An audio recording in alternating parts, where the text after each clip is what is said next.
Our next speaker is Eric Adriaans, and he's going to talk about why 2016 is a critical year to oppose Canada's blasphemy laws. Eric is the National Executive Director of the Centre for Inquiry Canada. He's been a charitable sector professional since 1991 and has worked and volunteered with many of Canada's most respected organizations. At CFI Canada, Eric has led an organizational renewal with program focus on human rights, education, and health sciences. Programs of interest include support to new Canadians and the connections to international events, Canada's blasphemous libel law, the impact of superstition on people with albinism, and the impact of religion and pseudoscience on public health in the Canadian health system. I would love to bring Eric up here right now to tell us what he thinks about blasphemy laws and anything else he has to say about Canada.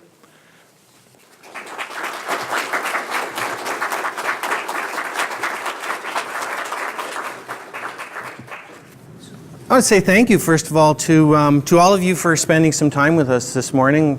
And I want to thank Humanists, Atheists, Agnostics Manitoba for inviting me. So I'm looking forward to talking to you a little bit about Canada's blasphemy law, why I think this coming year is an important year. And I hope that I can also share a little bit about myself and Centre for Inquiry Canada. It works. So I'll start with a very brief addition about myself. 2013 was a really tough year for me. Professionally, personally, I had a lot of difficulties in 2013. And I said to myself, I'm not content with the way things are going. So I thought I wanted to make a change professionally. I wanted to make a change in some other things. And I started looking around to see what was available. After 20 plus years in the charitable sector, I figured I was going to still be in the charitable sector. But I really didn't want to be in the same kind of organization anymore. I'd worked for the Red Cross for 8 years or something like that. I'd worked for Canadian Diabetes Association, the Ottawa Humane Society, and a bunch of other health and animal welfare organizations.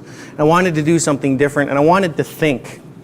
Because when you work for some of those other organizations, there's not a lot of thinking going on. A lot of the thinking is already done. You don't really have to decide whether it's a good idea to try to cure some diseases out there. You don't have to think very much about whether cruelty is bad. And I came across Centre for Inquiry Canada. They were researching, looking for a executive director, and I looked at them and I thought, this is interesting. I kind of like a lot of what they're about. Don't really like some of the ways they're doing it. So I've got a background in the charitable sector. I like what they're doing, so I'll throw my application in. Well, about 6 months later, they got around to hiring me. And so I joined this organization with the mission statement that's up here on the screen. I can't memorize it. It was written by a philosopher or something because there's a lot of words there. But you can read it up there. The long and the short of it when I got there is I decided that the organization was working on human rights, education, and science.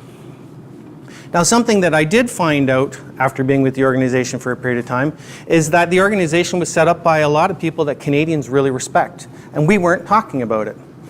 So CFI in Canada in around 2004 to 2006 was actually formed in part by Dr. Henry Morgenthaler, Dr. Robert Buckman, and Paul Kurtz with CFI in the US was involved with setting up CFI.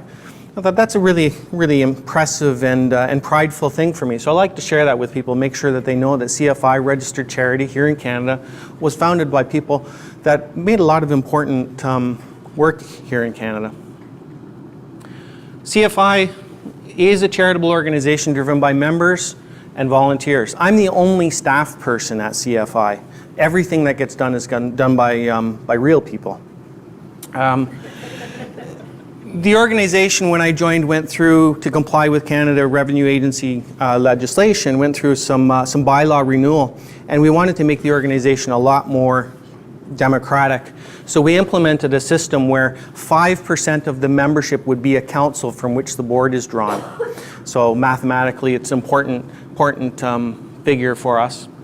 So everything that's done is done by volunteers. For example, the picture down here in the corner, Kids for Inquiry in our Kelowna branch, where they host programming for kids. So I encourage you to become a member. I'll encourage you a few times, I hope, and become a counselor and become a board member if you have an interest in CFI Canada. Here's just a quick look at our membership. We don't have a lot of members. You found Manitoba? Okay. Now, I want to talk about Manitoba because Manitoba intrigues me a lot. I think Manitoba is a really important place, not just because I'm here right now. I was reading a book out of the CFI library called The Encyclopedia of Unbelief. And I don't know if you know this. I've only asked one or two people and nobody's familiar with this. But apparently Manitoba has a long and important history in the free thought movement in Canada. There was a fellow named Marshall Jerome Gauvin who was brought to Manitoba by R.B. Russell for the Winnipeg Rationalist Organization. This is quite a long time ago, almost 100 years ago now. But they were very active here. And that probably came out of Unitarian Universalists and other religious groups who were persecuted in other places.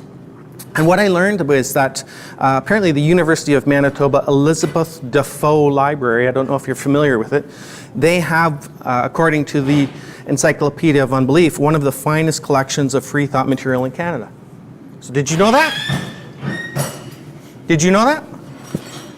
Well, if you have it, I think you should take advantage of it. I certainly would. So I think Manitoba's a place that should be involved with CFI. I hope more people join. I hope more people get involved. We have a few other provinces where we need more going on. One of my objectives is to get CFI out of being an Ontario-centric organization. We do have branches in a lot of places across the country, but you'll notice we have a big gap, and we need to fix that. So as I said before, my opinion, after 20 plus years in the charitable sector, the real value of Centre for Inquiry Canada and other organizations like us is about human rights education, science, and health. Now, one person when I was speaking about this one time said, "Aren't you playing a little bit cute?" I said, "Not really. In my opinion, not really." Science and health. We're promoting. Whenever you're in a charity, it doesn't matter what charity you're with, you're fighting something, you're promoting something. Fighting pseudoscience, fighting religion's impact in health is a promotion of science and health. Women's health issues, vaccination, consumer advocacy, these are the things that we're doing. These are the things that most Canadians would value from us. I just threw up a couple of pictures. One's from a Toronto subway down in the corner. I think it says, actually medicine is the best medicine. It's from a Yellow Pages ad. I can't see it because I broke my glasses on my way here, but I think that's what it says. Extraordinary Claims Campaign, we have a website with that on it. Education, we have some targeted issues. Humanism as an ethical framework, the Kids for Inquiry program, promoting science for kids, seminars and speakers. We do things in the community to educate, provide supports. We have Living Without Religion support groups. We have counter-apologetics meetings. And we do things like outreach programs where recently we attempted to distribute Richard Dawkins' Magic of Reality to the Chilliwack School Board. I think they're going with the Gideon Bible instead. Human rights, LGBT issues, free speech for Canadians, and Canada's Blasphemy Law, which is really what I want to spend time talking about today a lot. So a lot of my talk is actually tangent. Greta Christina's talk, she really had a lot of focus. I tend not to be as focused. I tend to wander a bit. So I apologize for that, but I think it's important to hear stories. So there's a couple of pictures that I'll refer to later again. The fellow in the center, Mark, he's one of our volunteers in Toronto, pretending that he's Carl Sagan for our Sagan Day. And on the bottom, there's a fellow from Ireland, from an organization there when we were launching the International Coalition Against Blasphemy Laws. So I've put on the screen here Canada's Blasphemy Law. Now, how many people here, if you could, raise your hand if you've already read Canada's Blasphemy Law? Great. So some of us have read it. But it is important. Now, part of my current studies, I'm about halfway through Athabasca University program in legislative drafting. And I started that when I was at Red Cross because I wanted to be able to read and interpret legislation so that I could then communicate it to others. It's usually a program for lawyers. I'm not a lawyer. So let's just quickly look at this. Everyone who publishes a blasphemous libel is guilty of an indictable offense and liable to imprisonment for a term not exceeding 2 years. That's currently on the books. Has been on the books for a long time. We got it from England. Thank you. Now, blasphemous libel is not actually defined. It's treated as a matter of fact, which is in the second piece. In other words, you don't know if you've done it until the people tell you you're guilty. Great. So there's a law that's not actually defined, which is similar in other countries in the world. It's an indictable offense, which makes it one of the more serious offenses in law. And you can spend 2 years in jail. Again, I would say it makes it more serious as far as I'm concerned. It's not just a fine. Unlike Quebec's Bill 59, where they've implemented a fine system for hate speech. So it's interesting, part one. Part two, it is a question of fact whether or not any matter that is published is a blasphemous libel. It's a question of facts. In other words, when the jury decides, when they say so, then yeah, you're guilty. A really interesting methodology, but apparently that's how it worked. And the final part, no person shall be convicted of an offense under this section for expressing in good faith, which is an ironic term as far as I'm concerned, and in decent language, not ironic but humorous, or attempting to establish by argument used in good faith and conveyed in decent language an opinion on a religious subject. So in other words, there's pretty much an out as long as you say, well, I was just expressing a religious perspective. Now, Canada's blasphemy law has only been used 6 times in history and hasn't been successfully used since the 1930s. Last time anybody tried to use it was when Monty Python's Life of Brian came out. And what had happened is a minister, preacher, or something like that in Sault Ste. Marie tried to use the law. Canadian government stopped it. Great, right? So it's sort of a dead law, but that's misleading. So Criminal Code Section 296, how did I learn about it? When I joined CFI, I asked the volunteers, I asked people I meet, what are the most important, compelling issues? I've worked in the charitable sector a long time. I only want to spend my time on important stuff. I just left a bunch of organizations and some past where I didn't get to choose those things, didn't get to think about it. I want to work on important stuff. Nobody told me that there was a blasphemy law in Canada. In fact, most of the volunteers that I met and the people who came through the door weren't aware of it. I learned about it when I was in Montreal. So there's a couple of our volunteers at the Montreal Pride event, Bader and Joan, in that one picture. And while we were doing that, handing out brochures, a fellow comes up to us, starts chatting. He spent probably an hour and a half chatting, sometimes quite strange things, sometimes quite informative things.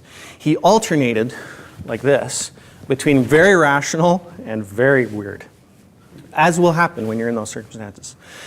So one of the things that he said to me after telling me that seeing a jet plane and seeing some fellow walking by on a very hot sunny day told him that God existed. After he explained that to me, he said, you know, I'm probably the only Canadian who has an active accusation of blasphemous libel against him. And I said, well, that's interesting. Tell me more about that. That's very curious. So he told me a story about how he was involved with the Unitarian Universalist Church in his province.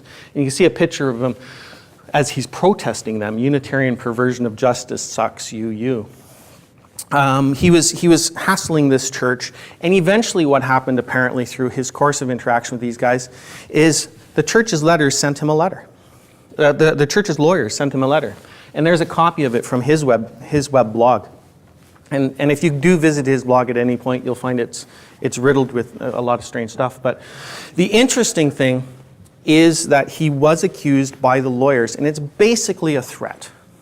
What's happening in this letter is that the lawyers have said, be quiet or we'll charge you with a criminal charge, or we'll have you charged. That's in essence what's going on here. So it's an attempt by a church, an unexpected one, to use the law to silence somebody. Sounds familiar to some things.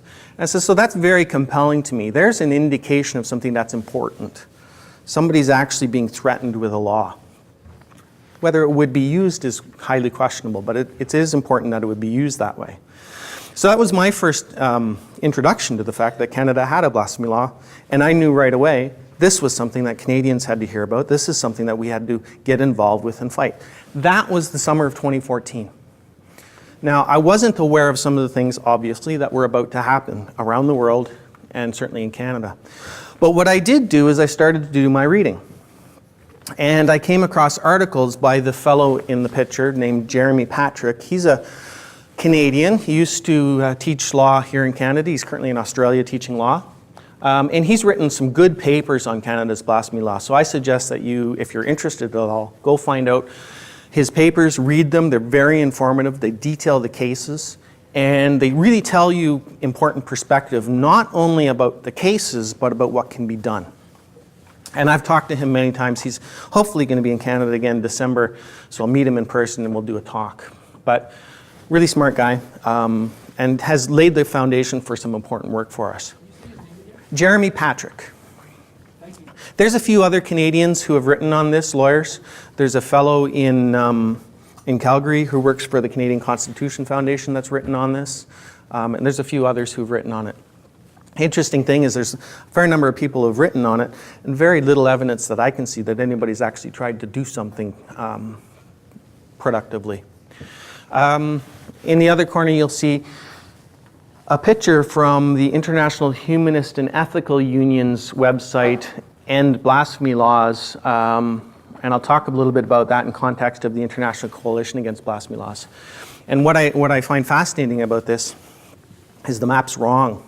And even though I've asked them to make changes, there's a great reluctance to admit how wrong it is. Because in fact, in the US, 5 or 6, there's Americans here, I know there's 2 or 3, 5 or 6 states have blasphemy laws. So it shouldn't be quite as clean as it appears here by the map. And of course, Canada, we have fines and restrictions, but we also have the threat of prison. So technically our color code is wrong here in Canada.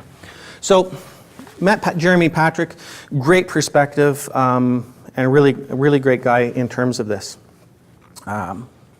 He's actually given us a strategy that we're going to be implementing this fall, the foundation for a strategy that I'm researching more now.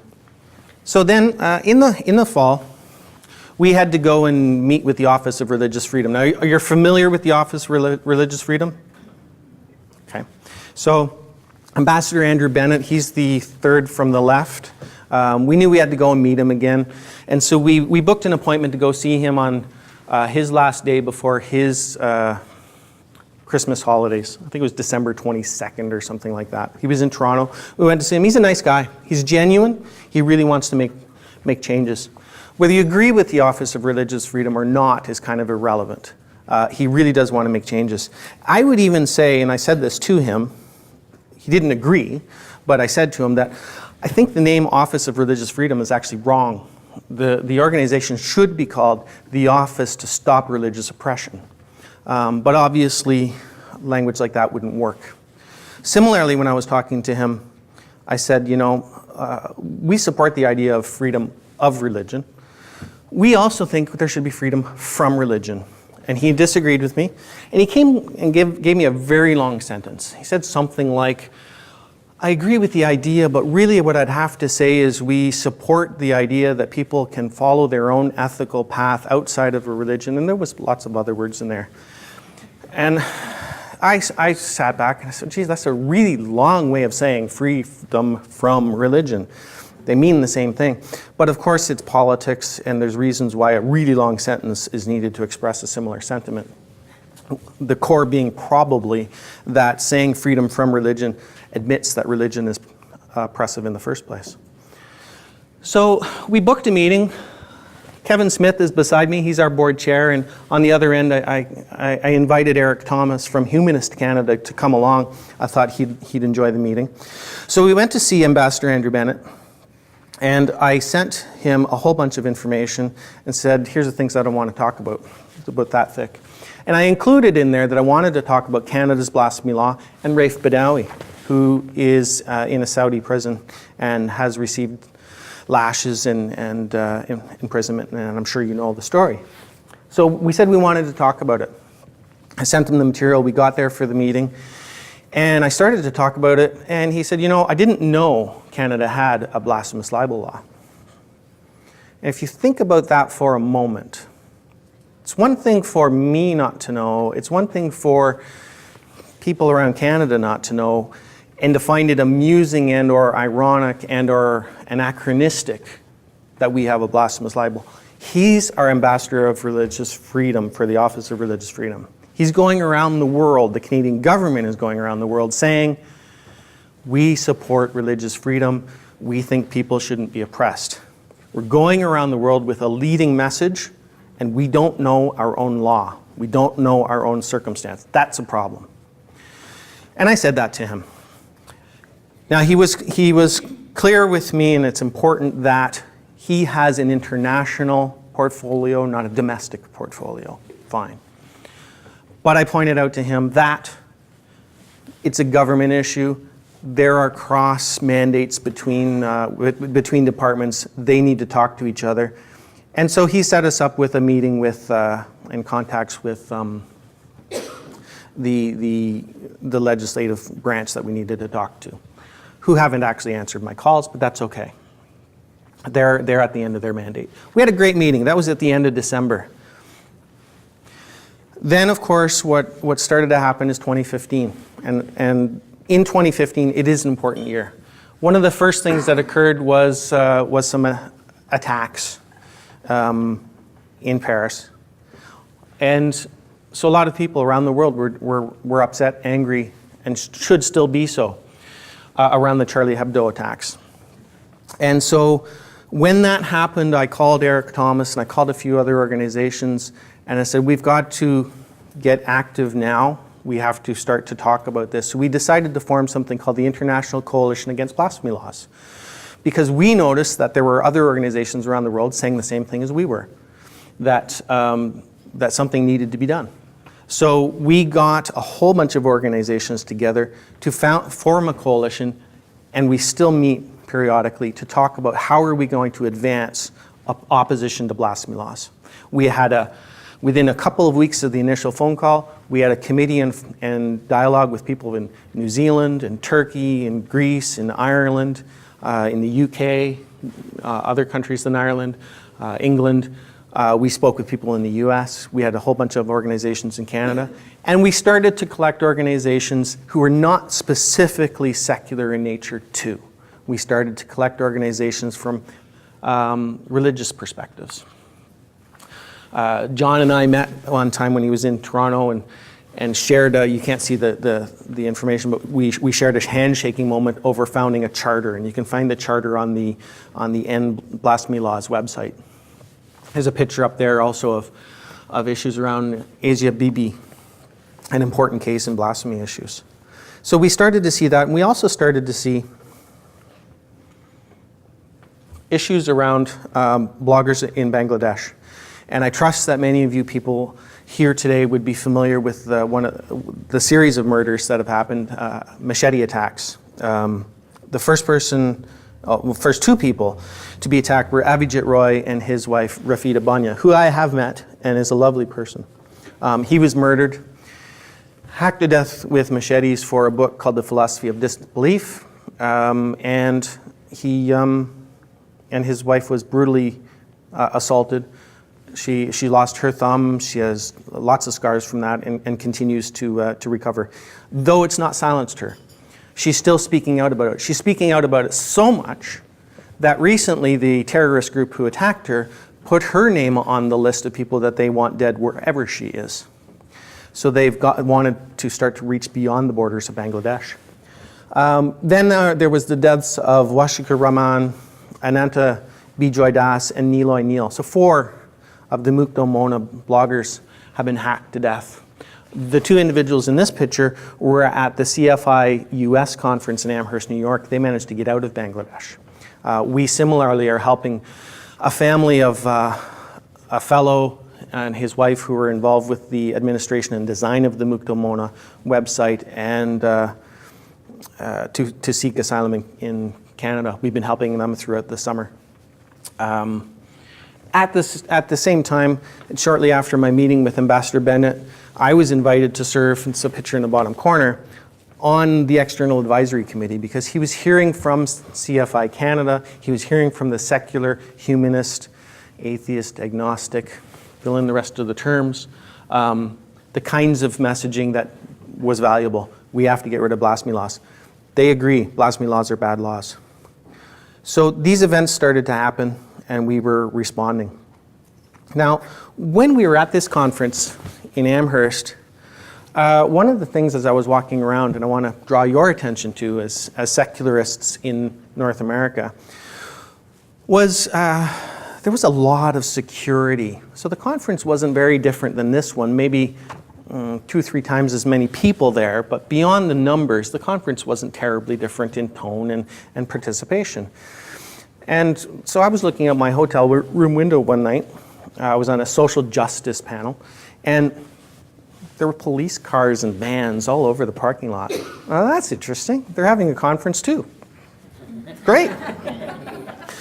And they were all trucking out to their vans in the morning and had their big cups. And I thought, I wonder what they're discussing. You know, there's a lot of them. Well, they weren't discussing anything. They were there, and there was local police as well as federal agents as security for the conference. So Amherst, New York is not exactly the center of the United States, but they needed that level of security. And that was a lot. So as a Canadian, I said, wow.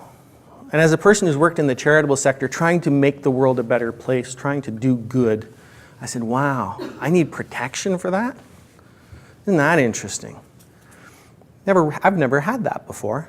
And I didn't notice a bevy of Manitoba police here. Did we organize that? Did we have? So we need protection. Okay, maybe not in Canada, but we need protection in Amherst, New York. That's interesting, that's troubling, and it should be perceived as troubling. When I hold meetings at the office in Toronto, which is at Yonge and Eglinton, a fairly forward place, we've had people come in the office who've been challenging, I'll say. So it's troubling to run into a circumstance where what you think and what you say can target you for violence. And unfortunately, that's the truth of the matter, is it does target you for violence. All during the same time, I was reading, and the idea of working for a charity. So when I was in university in second year, I started my first charitable sector job. I worked for the Canadian Diabetes Association. Does anybody here have diabetes? So I was the one behind the scenes raising money. During my 7 years with that organization, I think I was directly or indirectly responsible for a little over $1.5 million of fundraising for cure. So most of the health charities in Canada, they're focused on cure, they're focused on science, they're focused on actually helping people. So there I am, a person who's worked towards cures, betterment, and I'm starting to be exposed to a part of society that I hadn't given much thought to. And I learned about a lady in Pakistan named Sabine Mahmood, who was similarly in her country fighting for human rights. And she was murdered in her car when she left an event in Pakistan.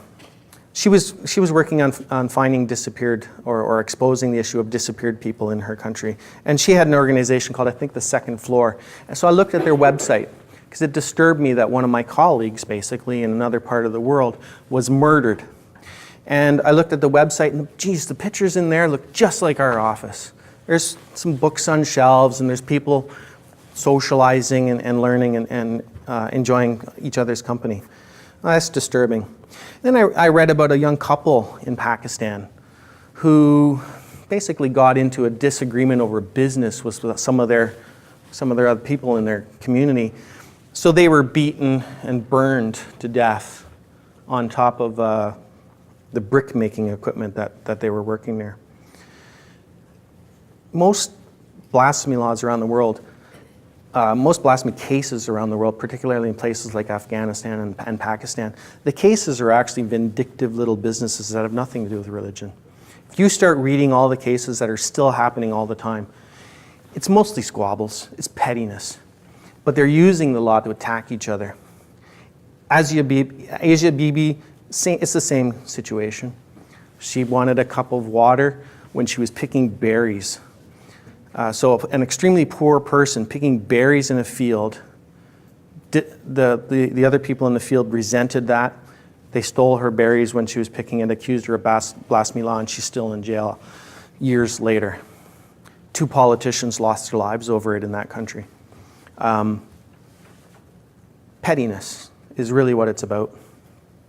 And I learned in Afghanistan about a woman who was attacked by a huge mob and beaten to death. Farkunda, if you look that up, you'll find the case and the details. It's hard to talk about, but she was beaten by a whole mob, accused of something she didn't do. And the irony in that case was why people in that country are upset is not because she was beaten and murdered the way she was, but that she didn't actually offend their religion and do something to a Quran. If she had actually done that, people in the country would be fine. But it offends them that she didn't actually do it. So that it's disturbing when you think about it in that way. I'm going to give you a couple of names of books that you can take a look at. Silenced by Paul Marshall and Nina Shea. Paul Marshall is on the Office of Religious Freedom External Advisory Committee with me, and I met him, and he told me about his book, which I hadn't been aware of. Good book. Really summarizes issues of blasphemy, particularly relating to Islam around the world right now. A lot of important perspective. Another book is Leonard Levy's, Levy, book called Blasphemy. It's a history of blasphemy around Europe, and it's mostly the up to Salman Rushdie, who's going to be in Toronto on the 24th, and I'm going to be going to hear him talk. I hope to say hello to him. Those are 2 really great books, and I'll share a couple of perspectives that I have after reading the 1,000 pages or so that those 2 books cover. One is that our blasphemy law, the one that you saw at the beginning, comes from England, and really blasphemy is the wrong term. The real issue here is religious authority. The real issue is do what we want you to do. And if you track through the history, the old crime that people were pursued for was heresy and not blasphemy. And so if you were teaching an alternative version of Christianity, the church went after you. And most of the people in old Europe were attacked for heresy and all the things that happened to them. Now the church back then, they had a clever system of making sure that their religion was tied to nationalist identity. In other words, the king, the monarch, perceived themselves as a part of that church. And so if you didn't go along with the church, you were also going along with the state, and therefore you were a problem. And we still see the vestiges of that today when people who are atheist, agnostic, or otherwise are accused of being anti-patriotic. So the church basically used the state to do its dirty work. We want a pure doctrine, make sure the state has a law. We didn't kill anybody. It was the state who killed the dissidents. So heresy is the real issue. But what happened is because some of the people who were persecuted under the heresy laws resented it, they switched the language up and they started to talk about blasphemy instead because they already suffered. We were persecuted. We're not going to use that one. We'll use a different one. They're doing the same thing, though. And so our current laws around blasphemy come out of heresy laws, and it comes out of that same nationalistic, tribalistic protection of the monarch and protection of the state. If you don't go along with what the state wants, you're a potential traitor. And of course, in Islam, they add in apostasy. And what you really find today is a mixture of apostasy, blasphemy, and heresy, all used pretty much in the same way and all justifying your death. At the end of the day, don't disagree or it's over for you. It's not acceptable. And we really shouldn't tolerate it in Canada any longer. So, my talk, why is 2015 unique? Right now we're in an election, we all know that. And when I went to see the Department of Foreign Affairs, moderately pleasant government worker said to me, the best time on this is at the beginning of a new mandate. Don't talk to us now, you're wasting your time. Now, as a point of fact, I don't think the politicians are going to solve anything anyway, but you have to go down these paths. But he did give good advice. So fine, we'll go at a new mandate. New mandate, late 2015, early 2016, is the time to start talking to whatever political stripe of government we have. If you wait 3 years, you're going to miss your opportunity because they have other legislative items that they have to take care of. Now, we actually have one MP who is drafting a bill to repeal the law for us. He has experience because he's trying to repeal the anal intercourse section of the criminal code that's still there. So he has experience in drafting the bill that probably won't get adopted. So we have a new mandate government coming in. As a point of fact, my experience with the current government, the Office of Religious Freedoms, I don't think they're actually opposed to the idea of getting rid of the blasphemy law. And the reason why I don't think the current politicians will do anything is because they just don't know whether the religious community will rise up and try to obliterate them as a result of trying to get rid of it. They know it's not constitutional. What they didn't know before we met with them is that lawyers are using it to go after individuals like the fellow I told you about. That was something they actually wrote down during our meeting. They also don't know that you and us across the country care about it in the first place. They said, Eric, you're the only person who's talking about it. Why should we work on it if nobody's saying anything?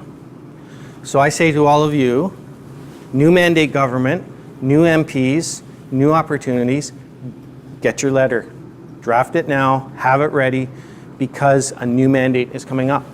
The Office of Religious Freedom has said at the committee meeting I attended, blasphemy laws are bad laws. They know this. All we have to do is connect the dots. Canada went to the Human Rights Commission, the UN Human Rights Committee, and said as much. Said that Canada supports the repeal of blasphemy laws. If Canada is international stage saying that, we're in a position to go after it. We weren't in that situation 2 years ago. Bangladesh, Syria, Saudi Arabia with Raif Badawi, Pakistan, Afghanistan, all of the events that are happening, people are hearing about, people are upset about, people are recognizing how religion is impacting things and getting justifiably concerned about it. We were not in that situation 2 years ago.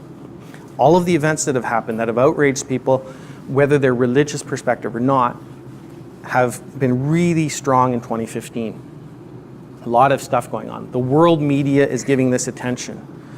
The world media was shaken by the Charlie Hebdo attacks. Some of them were too frightened to actually publish the cartoons. They fear retaliation, they fear being called politically incorrect. Whatever their fears are, they wouldn't do anything about it, but they were shaken about it. You know that they're concerned about it. The Canadian government will be ready. We have at least one party that we know is going to draft a bill for us. We know another party is not necessarily opposed. The Canadian government's ready. And currently right now, Saudi Arabia is pushing internationally for more hate speech laws. They in effect are trying to use hate speech laws as interim measures instead of blasphemy laws. They know blasphemy laws are unpopular, let's go for a hate speech law instead. And you can sort of see that in Bill 59 in Quebec. So there's a tension on these things. People are thinking critically, good, about what is going on behind hate speech laws and what's going on internationally. And we have a couple of precedents in Norway and Iceland. Good job, they got rid of theirs. Canada's name should be there. We're a leader, we should be doing something. So I argue that 2016, 2015 is a unique time to go after Canada's blasphemy law. We may not have this opportunity again anytime soon. If the world's attention goes down a different path, we'll lose the opportunity. We didn't have this opportunity in 2012. Nobody was talking about Canada's blasphemy law. Now there are organizations across Canada talking about Canada's blasphemy law. Now there are people aware of it. Now you can do an internet search and find articles discussing it. It's really important. So that's why I think this year is an important year. And I want to recruit all of you to get involved. Advancing Canada, being leaders, being people who want to be able to express ourselves. This is all happening right now. If we don't get involved, if we don't try to make a difference, the difference won't be had. We can't rely on the politicians. So I'll say just a couple of things about some more pictures from CFI. A couple of things about some of the legal strategy. There's different ways to go after a law like this. One is to go to the politicians, ask for a parliamentary petition. Humanist Canada and the Association Humaniste du Québec had drafted a petition to go into the politicians. It hasn't actually made it there. There's no point sending it in. We'll wait till the new mandate. So you can do a parliamentary petition. You need one MP to host it. Ask your MP to host it. We need one MP to put it up on the block. At least it'll get public attention and discussion. It may not actually be struck down, but it will get attention. That's one avenue. And like I said, I don't particularly expect politicians to solve this. Another avenue is legalistic and using the Supreme Court. There's a couple different things that could happen. There's actually, again, a petition system to request that the law be struck down. So we're looking at that. Another one would be if somebody, please, would accuse me of blasphemy in the first place. I don't really want to spend 2 years in jail, but one charge would get rid of this law because it's not constitutional. No, you won't find a prosecutor in Canada who's likely to do it. But did you know that in Canada that private individuals can prosecute under the criminal code? So it'd be interesting to see an actual private prosecution under Criminal Code Section 296. Another avenue is rather cynical, and that is for me to accuse somebody else of blasphemous libel, which is actually pretty easy because the law has not defined what it is. Atheism, humanism is a creed, has some protections. So maybe somebody can answer this question for me. I'm not saying it's true, I'm just asking a question, protecting myself here. I'm not accusing anybody of a crime, I'm just asking. When Conrad Black wrote his National Post article and said some disparaging comments about atheism, the shabby, shallow world or something of that nature he wrote, was that blasphemous libel? Atheism is a creed. Blasphemous libel isn't, as a point, in fact, defined. So was that blasphemy? I don't know. Be interesting to know the answer to that question. I don't know if Conrad Black broke another law.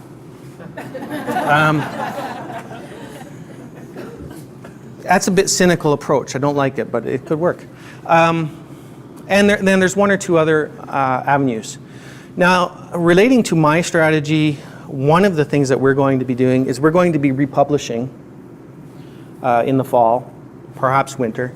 We have intentions to republish material that got people charged in the first place in Canada. As I mentioned before, most of the cases, there's 6 of them, were in the 1930s or before. The material is pretty innocuous by today's standards, but it did get people successfully charged and prosecuted. Most of the cases were in Quebec, and you might be surprised to learn that they involved the Catholic Church. You might be. You might also be surprised to learn that they involved quite often money, as in the church not getting some. So it's really interesting to follow. We intend to pursue publishing some of that material, which we've managed to obtain with Jeremy Patrick's help and with some volunteers' help. So I'm going to republish that, make it available so that you can see what would get you a fine and or jail time, well, jail time by the law here in Canada. It's pretty lightweight stuff. I'm pretty sure most of you have uttered or written stuff that's worse than what 1930s language was. So we're gonna publish some of that and see what kind of response we get from the government and from others on that. And then, of course, there's the legal routes of trying to get all kinds of people involved in pursuing something. Now, the simple fact is, going through a Supreme Court case is very expensive. If you've followed, you'll know that last year we had 2 really good secularist decisions through the Supreme Court, one with Dying with Dignity. Really, out of that, there's about a year left. There was a year after that decision, a handful of months at this point for the federal government to respond. I don't think the federal government's going to respond, personally. Wanda from Dying with Dignity might think otherwise. I don't know that she does or doesn't, but I don't think that they'll respond. I think it's easier for them to say, let the provinces deal with it. That's what they have a history of doing. There was another decision that involved Saguenay, Quebec with prayers in public spaces. The briefest anecdote I have on that, and it's an important case, but it cost them a lot of money. The briefest indication was a person from the media, I think in Saskatchewan it was, called me and wanted to get my reaction to Mayor Nenshi's comments. He was worried that the decision would prevent people from singing the national anthem at the NHL hockey games. And when I got the call, I took a moment and then I laughed. And I said, let's not try to interpret this decision to mean something it doesn't, shall we? The decision to not allow city councils to do the Lord's Prayer is not going to affect the playoffs. It's just not. And I don't think you're going to get all kinds of people suing the government to put an end to the national anthem at hockey games. So I think it was CBC, they appreciated my good humor on it, and they wrote their story. But you can see how people ramp up the consequences of things and make them appear to be something other than that they are. So when we did our interpretation of that particular decision, you know what, let's be sensible. Let's read the decision in the context of what it was intended to do. And the more important question than the NHL doing the national anthem is, for instance, if the Saskatchewan legislature should still be doing the prayer at the beginning of their reading, or any other legislature. House of Commons does something as well. So should they be doing that? Now, should they be invoking their bits of privilege to do something? Should the constitutional preamble still include certain words that perhaps shouldn't be there? Or should we be striving for getting rid of these anachronisms?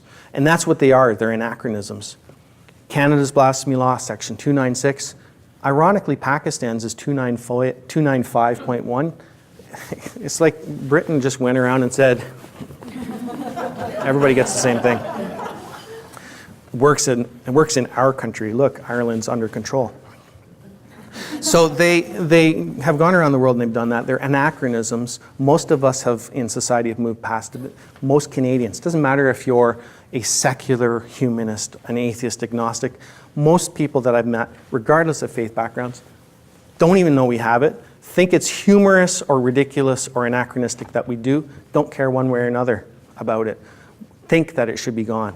So all we need to do is go with the common sense, the good education, the knowledge that we have, tell people it exists, and connect the dots. That Canada has a blasphemy law, you can spend 2 years. Pakistan has it, Saudi Arabia has it. They both have blasphemy laws. The difference is in the degree of punishment. That's the difference. Let's not quibble, that's the difference, and know it, that Saudi Arabia and these other countries will say, you have a blasphemy law in your books too. You don't have a moral high ground as long as you have it. So we have a question between leadership and hypocrisy.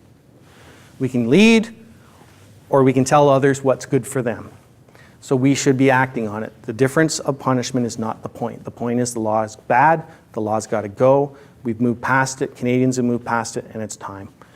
All the indicators here. I'd love to talk about it. If you have any questions, that's all the comments that I've prepared, but I'd love to talk more if you have anything to do. 15 minutes left. So we have time for questions? Yeah, almost like I planned it that way. You mentioned that there was one political party that might be amenable to either appealing or amending this repealing or amending this act. Which political party would that be? Can you repeat the question? Yep. So one party has indicated to, one member of parliament from one party has indicated that they would draft a law. That person's from the NDP in Toronto. So that's where it's come from so far. But as I said, the people that we spoke with in, what's his name again? Our Minister of Foreign Affairs is Rob Nicholson. His staff weren't opposed to the idea either. So to be clear, really two different perspectives politically. They both show a willingness. So NDP and I haven't talked to anybody in the Liberal Party, but those two so far I've had positive responses from. What's that NDP? I won't say right now, partly because I can't remember his name. I didn't talk to him, but he's in a Toronto riding. I'll look it up and I'll send it forward to Pat or somebody so that you have it. He did what I can say, and so you could research Hansard if you wanted on this. Is he did do a bill to repeal Canada's anal intercourse law, also in the criminal code. So you could probably find it that way. Didn't get anywhere with that, by the way. Somebody else? Yeah. Who's next? Nope. Wait for the mic. Oh, sorry. Thank you. I was just, the difference between our country and some of the other countries who have laws like this is that, like, the general population isn't willing to enforce it, right? If someone were to say something here, I don't think the mob would attack them, and so I wonder if maybe that you'll get some resistance here trying to repeal it because, like, who's actually going to bring it before the courts? They might not put the effort into it, whereas other countries, I mean, citizens are attacking these people, and they're not being held accountable for their actions afterwards. So I can see why more attention would be given to those other countries where citizens are taking, like the general population is taking it into their hands to enforce the laws. Yeah, I take your meaning, and there's a lot that you're saying that's correct in that. We're not Pakistan, we're not Afghanistan, Saudi Arabia, etc. We don't have mobs in the streets for the most part, attacking people for the most random. Part of that's cultural, part of that obviously is the status of Canada. But what I would say is that the two are interconnected. We are going around the world advocating a certain kind of position, so it does behoove us to follow through on our own. And the government pointed that out indirectly when they said, nobody's talking about this let sleeping dogs lie kind of thing. And actually, Jeremy Patrick's, one of his papers refers to that, it's a sleeping legislation, sleeping not dead. But here's the issue. Just because it's sleeping doesn't mean it will always be sleeping. It's still there. It still could be used. And in fact, in some cases, it's being used as a threat. So it's still there. And in point of fact, truly, if somebody tried to use it, it would be struck down as unconstitutional in the first place. So there is a certain amount of, well, whatever. But there's a lot of symbolism in these things as well. There's a lot of importance behind it to say, do we really actually believe it? It's not a lot of work for them to get rid of this law legislatively. It's a matter of cleaning things up. I'll tell you something that I learned in all this reading. It's quite fascinating when you start to dig behind the scenes.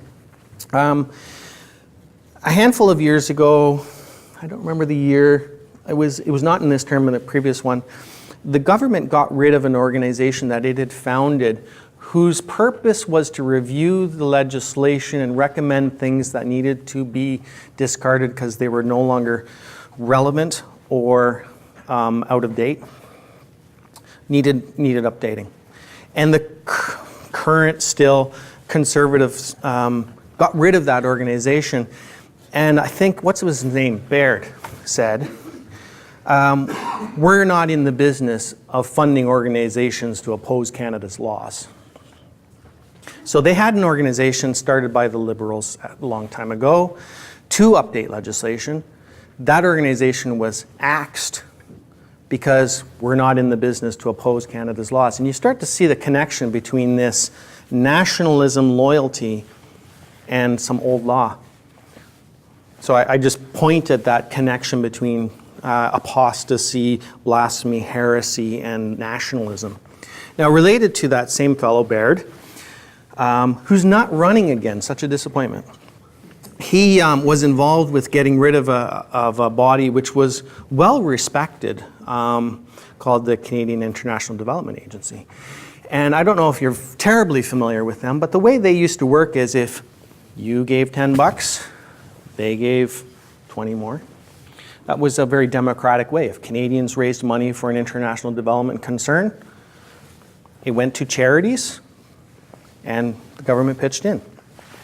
They got rid of that. They rolled it in to the Department of Foreign Affairs, Trade and Development, quietly. And sure enough, a lot of their aid that used to go to secular charities around the world stopped going. And instead, what have they started? They've started an Office of Religious Freedom. It's just an interesting coincidence to me that we had a mainstream, democratic, secularly supportive international program at one point, but we don't any longer. Now we have a very directed, targeted kind of approach. So you look at the Office of Religious Freedom and you look at some of the things that people like Jason Kenney are concerned about, and they're concerned about religious minorities in certain parts of the world. They should be, but they should also be worried about other things. So just a few comments on that. Oh. I have a couple of questions about the efficacy of certain strategies to combat this. One of them, can you comment on the whole Charlie Hebdo thing? Our local paper, like the Winnipeg Free Press, did not publish. They had a big editorial about why we are not going to publish these cartoons. And basically, it boiled down to we're not going to offend the Muslim, community. Blah blah blah. Yeah. Do you think? Does CFI have an opinion on media who chose to actually publish those cartoons in solidarity versus those that didn't? And then my second question is, do you think that there's any efficacy in all those online petitions that go around internationally, change.org, Free Rife, Badawi, and all those kind of things? Do they have any effect? Do you think they're useful? And then thirdly, what can the average, sorry, it's all kind of combined. What can the average person in this room do to help? Okay. Just a second. So first of all, do we have a position on the media? No. I don't even think that would help very much to have a position about whether they should have or shouldn't have. What I can say is you can find these pictures on our website and others. So we're prepared to put them up. And I think that's sort of the point. In fact, one of the things I'd really like to see in Canada, and CFI would be a great place for us to launch it, would be I think here in town you have what's it called, the Museum of Human Rights?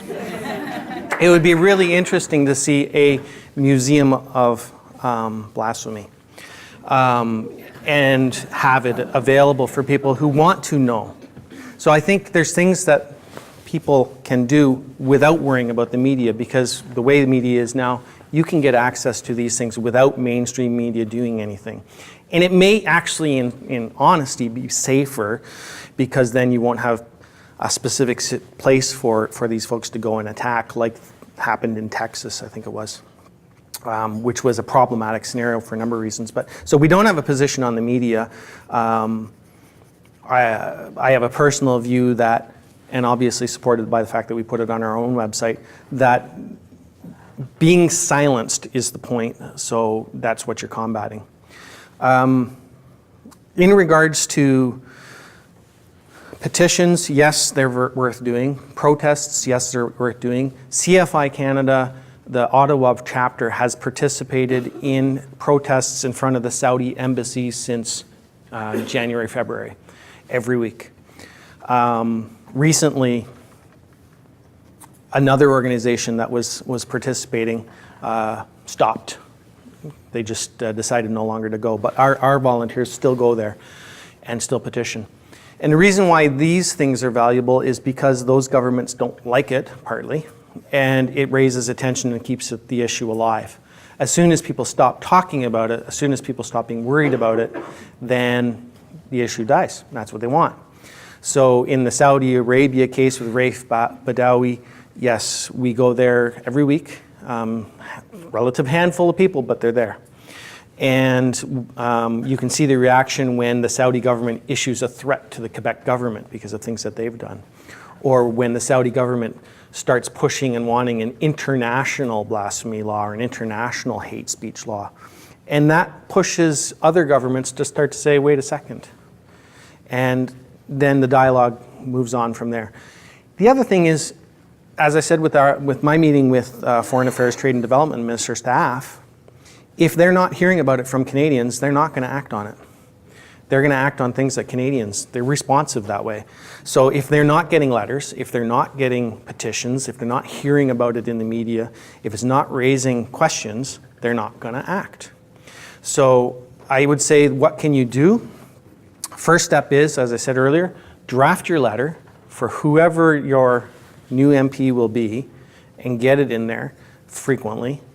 And get other people to do the same thing, whether they're secularists, whether they're atheists, whether they're Christians or not. By volume, it is not secular, atheist, individuals who are targeted. By volume, it is religious people, because it's really heresy and political control that these laws are about. And we see that over a variety of things. So get your letters into your MPs. Start to challenge people to discourse on it so they understand, and start talking to them about how Canada's law does directly connect with these circumstances in other places. If you're upset about pictures of baby children dead because of religious wars, get people to do something about the underlying causes. And the underlying cause is using religion politically. That's what's going on in Bangladesh. It's ISIS or Al-Qaeda, or whichever version of it is that's funding these political Islam individuals to target people. In Bangladesh, it's just terrible because they don't even have a blasphemy law. This is just merely political Islam attempting to have one. So I would say get involved, join the organizations, talk about it, send the letters, challenge people around you, and consider some of the strategies that I've talked about. Publish material. Publish material that will get people to talk about it. Go to your local newspapers and get them to talk about it. And I would say one of the biggest things is don't lose focus on dying with dignity issue or other current issues that are actually happening now.